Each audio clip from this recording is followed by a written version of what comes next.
কৃষক বন্ধুদের জন্য খুবই খুশির খবর। কৃষক বন্ধু প্রকল্পের টাকা দেওয়ার কাজ শুরু করা হয়েছে। এই নভেম্বর মাসে অনেক কৃষকরা কৃষক বন্ধুর টাকা পেয়ে যাবে। তো কত তারিখে কৃষক বন্ধুর টাকা দিবে এবং কত করে টাকা দিবে, এই নিয়ে কি বলেছে কৃষি দপ্তর থেকে? যারা নতুন আবেদন করেছিলেন তারা কি এই নভেম্বর মাসেই টাকা পাবে? এছাড়া কৃষক বন্ধুর স্ট্যাটাসে কি নতুন আপডেট এসেছে এবং কিভাবে আপনারা স্ট্যাটাসটি চেক করবেন, সব কিছু জানতে পারবেন এই ভিডিওর মাধ্যমে। তো ভিডিওটি আপনারা মনোযোগ সহকারে লাস্ট পর্যন্ত দেখতে থাকুন। আর ভিডিওটি ভালো লাগলে অবশ্যই একটি লাইক করে আমাদের ইউটিউব চ্যানেলটিকে সাবস্ক্রাইব করে রাখুন। এবার কৃষকদের ব্যাংক অ্যাকাউন্টে কৃষক বন্ধু প্রকল্পের দ্বিতীয় কিস্তি অর্থাৎ রবি সিজনের টাকা ঢুকবে। নবান্ন থেকে জানানো হয়েছে কৃষক বন্ধু প্রকল্পের টাকা নভেম্বর মাসের শেষের দিকে দেওয়া হবে। 23 নভেম্বরের পর এবং 30 নভেম্বরের মধ্যে কৃষক বন্ধু প্রকল্পের টাকা ছাড়বে মুখ্যমন্ত্রী মমতা। এইবার রাজ্যের 1,07,00,000 কৃষকদের ব্যাংক অ্যাকাউন্টে মোট 2900 কোটি টাকা দেওয়া হবে।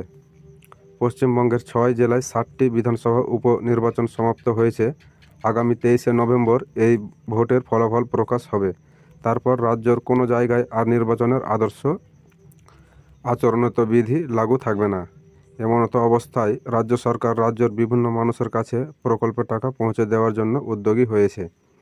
তাই এবার কৃষক বন্ধু প্রকল্পের কিস্তির টাকা কৃষকের ব্যাংক অ্যাকাউন্টে দেওয়ার জন্য জোরতোর শুরু হয়েছে নবান্নর আন্ডারে।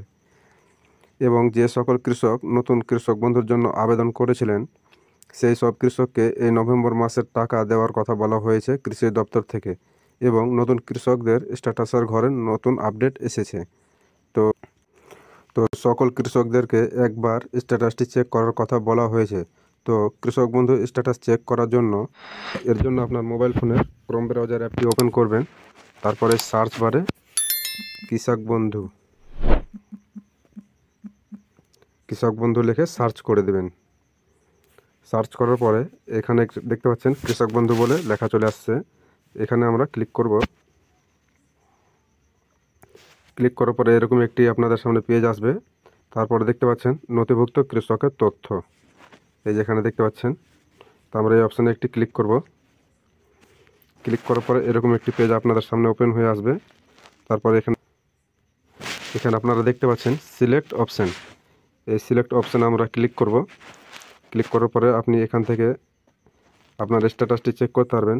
আপনার ভোটার কার্ড দিয়েও চেক করতে পারবেন, আপনার আধার নম্বর দিয়েও চেক করতে পারবেন, বা আপনি যে অ্যাকাউন্ট নম্বরটি দিয়েছিলেন সেই অ্যাকাউন্ট নম্বরটি দিয়েও চেক করতে পারবেন। এবং ফর্মটি জমা দেওয়ার সময় কৃষি দপ্তর থেকে একটি কেবি আইডি নম্বর দিয়েছিলেন, সে আইডি নম্বর দিয়েও আপনি কিন্তু স্ট্যাটাস চেক করতে পারবেন। এছাড়া আপনি যে মোবাইল নম্বরটি দিয়েছিলেন সেটি দিয়েও কিন্তু আপনি আপনার কৃষক বন্ধু স্ট্যাটাস চেক করতে পারবেন। তো আমরা এখানে ভোটার নম্বর দিয়ে চেক করব। তার জন্য আমরা এই যে ভোটার নম্বরে একটি ক্লিক করব। তারপরে এই ঘরে এই যে দেখতে পাচ্ছেন আইডি কার্ড নম্বর, যেহেতু আমরা ভোটার নম্বরটি সিলেক্ট করেছি, তারপর আমরা এখানে আমাদের ভোটার নম্বরটিকে সঠিকভাবে বসিয়ে নেব। ভোটার নম্বর বসানো হয়ে গেলে তারপরে এই যেখানে দেখতে পাচ্ছেন আই এম নট রোবট, এই অপশানে একটি রাইট মার্ক করব। রাইট মার্ক হয়ে গেলে তারপরে সার্চ ঘরে আমরা ক্লিক করে দেবো। সার্চ অপশানে ক্লিক করার পরে আপনাদের সামনে এরকম কৃষকদের যিনি আবেদন করেছিলেন তার সব কিছু তথ্য এখানে আপনারা দেখতে পাবেন। কৃষকদের নাম সব কিছু দেখাবে। তারপরে এই যেখানে দেখতে পাচ্ছেন স্ট্যাটাসে কিন্তু কৃষকটির অ্যাপ্রুভ দেখাচ্ছে, যে দেখতে পাচ্ছেন স্ট্যাটাসের ঘরে কিন্তু অ্যাপ্রুভ লেখাটি আছে।